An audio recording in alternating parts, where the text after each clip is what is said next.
pessoal do Facilitando a Medicina, tudo bom com vocês? Eu sou Cleverson Dovec e a gente vai para mais uma aula referente à farmacologia. Então, se você quiser receber mais informações, mais conteúdo de estudo, se inscreve no canal e deixa o seu joinha. E vamos ao que interessa. Hoje vamos falar sobre as vias de administração. Mas antes de adentrar esse conteúdo, eu quero relembrar alguns conceitos do vídeo passado, que falamos da farmacologia, que é o estudo das drogas. Vimos no vídeo passado que a farmacologia é composta por algumas ciências, como a farmacodinâmica e a farmacocinética. O que é farmacodinâmica? Farmacodinâmica é a ciência que estuda o que o fármaco faz com o corpo.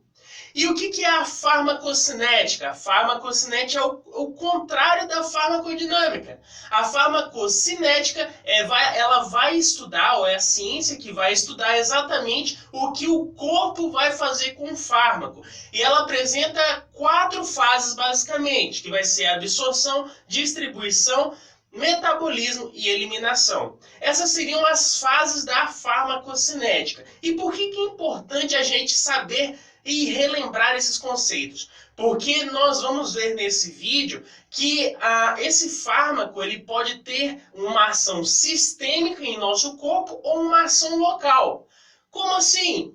Ação sistêmica. O que seria uma ação sistêmica de um fármaco? Seria quando esse fármaco ele cai na nossa corrente sanguínea e vai para todo o organismo, vai para todos os tecidos.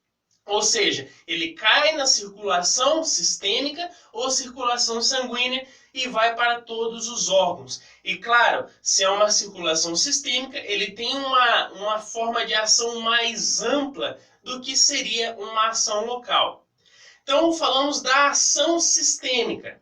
E existe também uma ação local do fármaco. A ação local é quando ocorre em um local específico, em um grupo, um sítio específico. Isso seria o quê? Menor ação, seria ali só em um determinado local, um determinado lugar do organismo. E claro, existem vias para que se possa ocorrer uma ação sistêmica ou local.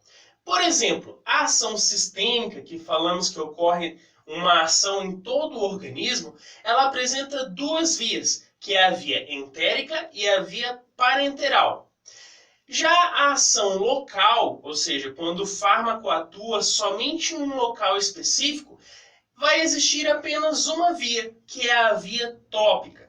Então vamos falar um pouquinho sobre essas vias que citamos agora. Começando pelas vias que fazem parte da ação sistêmica de um fármaco no organismo, que seria a via entérica e a via parenteral. Vamos começar com a via entérica.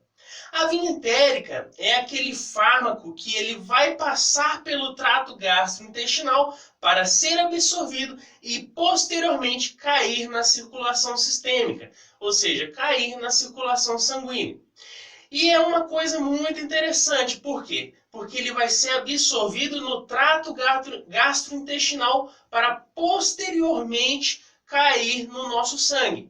Então, quais seriam as vias que podem auxiliar nesse tipo de aplicação entérica? Via oral, por exemplo, um comprimido, uma via retal ou também a sonda nasogástrica. E quais seriam as vias ou a forma farmacológica para ser administrado por essa via enteral? Comprimido, uma cápsula ou até mesmo um líquido que você ingerir, um remédio que pode ser em forma de líquido, cápsula ou comprimido. Então essas seriam as formas farmacológicas. E uma coisa que não podemos esquecer, se eu estou na via entérica, ele passa pelo trato gastrointestinal para ser absorvido. E por que é interessante a gente saber isso? Porque ao ser absorvido, ele vai para os vasos sanguíneos e passa em primeiro lugar pelo sistema porta-hepático. E claro, se ele passa pelo sistema porta-hepático, ele chega onde? Lá no fígado. E qual a importância disso? Porque se esse fármaco ele chega no fígado, ele vai sofrer o processo de metabolização.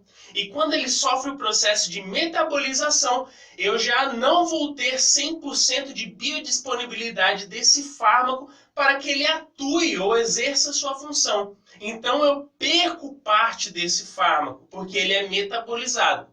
Então, em resumo, na via entérica, eu não tenho 100% de biodisponibilidade de ação desse fármaco, porque ele sofre metabolização lá no fígado, já que ele passa em primeiro lugar por esse fígado. Então, lembre-se disso, porque a gente vai diferenciar as vias. Então, qual seria a vantagem desse tipo de via ou aplicação enteral? As vantagens que podemos citar é a fácil aceitação pelas pessoas, pelo paciente. Por quê? Se for, por exemplo, uma via oral, é apenas tomar um comprimido, um líquido, um fármaco ali. Então é uma forma muito mais simples. Você tomou, a pessoa aceita, não existe dor, nada, tranquilo. Também porque é de fácil administração. Claro, se você tem ali só um comprimido para ingerir, beleza, muito fácil, aceitável. E também porque não envolve dor, é fácil de administrar e boa aceitação. E qual seria a desvantagem? Primeiro, porque não são todos os princípios ativos, todos os fármacos que podem ser administrados por via oral. Não, então eu tenho uma pequena gama de fármacos que eu posso aplicar a esse tipo de via entérica. Não são todos que podem ser pela via entérica. Então ele tem uma redução aí. Também o gosto pode ser desagradável, pode ser difícil de deglutir, dependendo do tamanho da cápsula que a pessoa for ingerir. E também pessoas em coma. Não tem como eu administrar uma via entérica em um paciente que está em coma ali. Então tem essa desvantagem também. Então nós falamos da via entérica. Lembre-se, a via entérica faz parte de uma ação sistêmica em nosso organismo. A ação sistêmica é que cai na circulação sanguínea e vai para todo o organismo. E existe ainda outra forma de ação sistêmica, que é a via parenteral. O que podemos falar da via parenteral? A via parenteral ela não vai cair ali no trato gastrointestinal. Ela vai direto na circulação sistêmica. Por quê? Porque ela vai ser injetável. Eu vou injetar ali, na maior parte das formas de administração, vai ser injetável. Por exemplo, intravenosa, intraarterial, intramuscular, e aí vem as exceções. Quais exceções podemos dizer? Sublingual, aerosóis e outras formas também que podem ser sem ser injetável. Então essas seriam ali uma forma que cai direto na circulação sistêmica, cai direto ali no nosso sangue sem passar pelo trato gastrointestinal. E isso é uma vantagem. Por quê? Você lembra quando falamos agora há pouco da via enteral, que ela é absorvida no trato gastrointestinal e passa em primeiro lugar pelo fígado e é metabolizado, e isso faz ela perder a sua disponibilidade, biodisponibilidade, ou seja, a via entérica ela não é 100% útil, porque sofre perda lá no fígado após uma metabolização.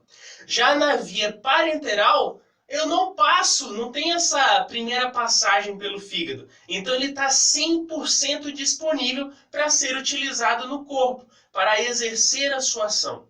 Então isso é uma forma muito mais fácil para poder ali agilizar esse paciente e ter logo um resultado. E quais seriam as vantagens de utilizar uma via parenteral? Primeiro, se eu tenho 100% de biodisponibilidade desse fármaco, é claro que ele vai ter uma atuação muito mais rápida. Ele vai ter uma resposta muito útil para esse paciente, para que ele melhore logo. E outra, para você ter uma ideia, em alguns casos ele cai diretamente na circulação sanguínea, como a forma sublingual, que cai direto lá na veia cava superior. Então, fica essa dica para você. Vantagem é porque ele tem uma ação muito rápida, porque cai logo ali na circulação sanguínea, sem perca e metabolismo nenhum, como ocorre na via entérica. Outra vantagem é que eu posso utilizar em um paciente acamado ali. Então, diferente de comprimidos, eu posso injetar nesse paciente e resolver a necessidade que ele necessitar ali.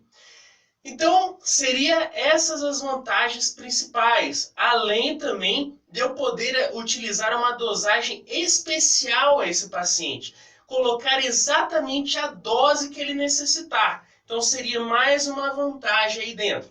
E quais seriam as desvantagens? Primeira desvantagem é que existe dor. Não é todo mundo que gosta de levar uma agulhada ali, né? Então, dor, irritação seria desvantajoso. E também porque não é qualquer pessoa que pode administrar. É necessário uma pessoa que tenha os conhecimentos para que possa administrar essa via parenteral e também a higienização adequada.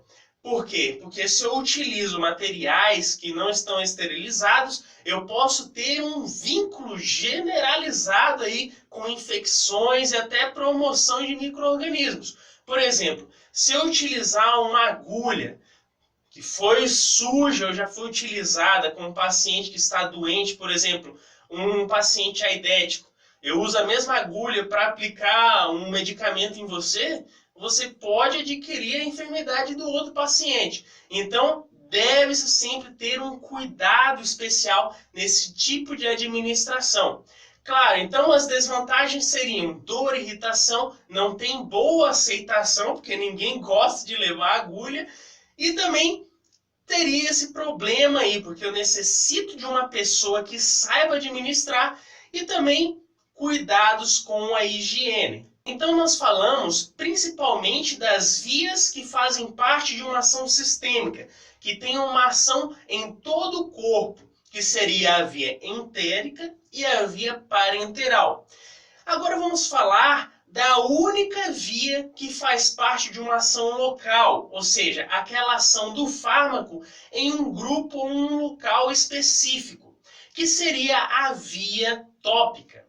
Essa via tópica, ela vai agir, claro, em um local específico quando aplicada e vai ser principalmente superficial, por exemplo, na pele. Geralmente ele não alcança ali a circulação sistêmica. Então ele fica geralmente na superfície, na pele, na derme. E quais seriam as formas farmacológicas? Seria cremes, géis, algum gel ali que você passar também, pode ser alguma pomada. Então essas seriam as formas principais para você administrar pela via tópica. E claro, quais seriam as vantagens desse tipo de via? Primeiro, boa aceitação, por quê? Porque é uma coisa prática. Geralmente as mulheres já usam muito isso, né? Já ali para cuidar da beleza, da estética. Então já utiliza esse tipo de via tópica. Então é uma forma muito prática, você mesmo pode aplicar, não tem problema nenhum. Claro que sempre com uma orientação. Então, vantagem é que é muito fácil. Também existe uma ampla gama de produtos com ações farmacológicas desse tipo de via tópica. E também porque pode ser ali viabilizado, você pode estar olhando, sempre cuidando, você tem um controle. Quais seriam as desvantagens?